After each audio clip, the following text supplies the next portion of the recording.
नमस्कार दोस्तों, आपका स्वागत है मेरे यूट्यूब चैनल नेक्स्ट अपडेट में। भारत में कोरोना की दूसरी लहर से पैदा संकट से निपटने के लिए जहां वैक्सीन ही एकमात्र साधन बचा है अपने आप को बचाने के लिए, वहीं अमेरिका ने वैक्सीन के लिए कच्चे माल की सप्लाई रोक दी थी। लेकिन पीएम मोदी ने ट्वीट करके जानकारी दी कि अब अमेरिका देश में बन रही कोरोना वैक्सीन के लिए कच्चे माल देने के लिए तैयार है।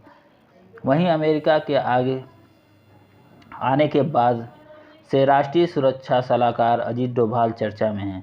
अजीत डोभाल ने अपनी अमेरिकी समकक्ष जेक सुलिवन से इस मामले पर बातचीत की थी। इस बातचीत के बाद से ही अमेरिका के राष्ट्रीय सुरक्षा सलाहकार और फिर राष्ट्रपति जो बाइडेन ने भारत को कोविशील्ड वैक्सीन के लिए कच्चे माल की सप्लाई का वादा किया है।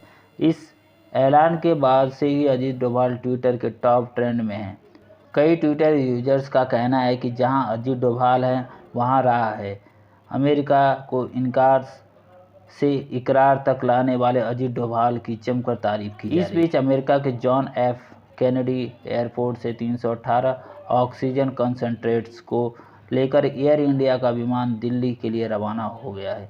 इसके अलावा संयुक्त अरब अमीरात, सऊदी अरब जैसे देशों ने भी ऑक्सीजन की सप्लाई में भारत को मदद की पेशकश की है।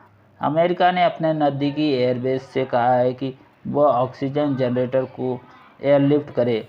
इसके अलावा रेमडेसिविर इंजेक्शन और कोविशील्ड वैक्सीन के कच्चे माल की सप्लाई भी शुरू की जाए। अमेरिका ने कहा है कि वह भारत को वैक्सीन के कच्चे माल की सप्लाई के लिए हर संभव प्रयास कर रहा है। वहीं अमेरिकी राष्ट्रपति जो बाइडेन ने अपने ट्विटर में कहा, जैसे भारत ने अमेरिका की मदद की थी, अब हमारे अस्पताल कोरोना के संकट से जूझ रहे थे। जो बाइडेन ने अपने इस ट्वीट के साथ ही अजीत डोभाल और जेक सुलिवन के बीच हुई बातचीत को भी अटैच किया है। बता दें कि पीएम नरेंद्र मोदी के आदेश पर अजीत डोभाल और विदेश मंत्री एस जयशंकर ने अमेरिका, संयुक्त अरब अमीरात और सऊदी अरब से बातचीत शुरू की है। माना जा रहा है कि अजीत डोभाल सऊदी अरब और यूएई से बात कर रहे हैं, वहीं विदेश मंत्री एस जयशंकर यूरोपियन यूनियन से बात कर रहे हैं।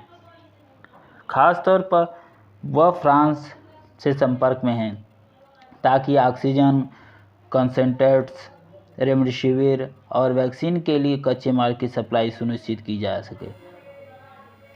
आधिकारिक सूत्रों के मुताबिक यूएई ने बताया कि भारत को वैक्सीन की बड़ी खेप भेज रहा है।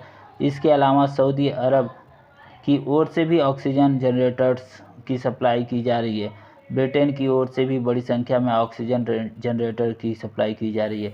भारत को अब तक कुल 9 देशों की ओर से कोरोना संकट में मदद का भरोसा मिला है। Germany, Canada, America, Britain, Saudi Arab, UAE, France और पाकिस्तान जैसे देशों की भी ओर से भारत को कोरोना संकट से निपटने के लिए भारत को मदद का ऑफर दिया गया है। आपको ये वीडियो कैसी लगी? आप अपने सुझाव हमारे कमेंट बॉक्स में शेयर कर सकते हैं और ऐसे ही इन्फॉर्मेटिव अपडेट्स पाने के लिए हमारे चैनल को सब्सक्राइब करें। Thanks for watching. Stay safe, stay healthy.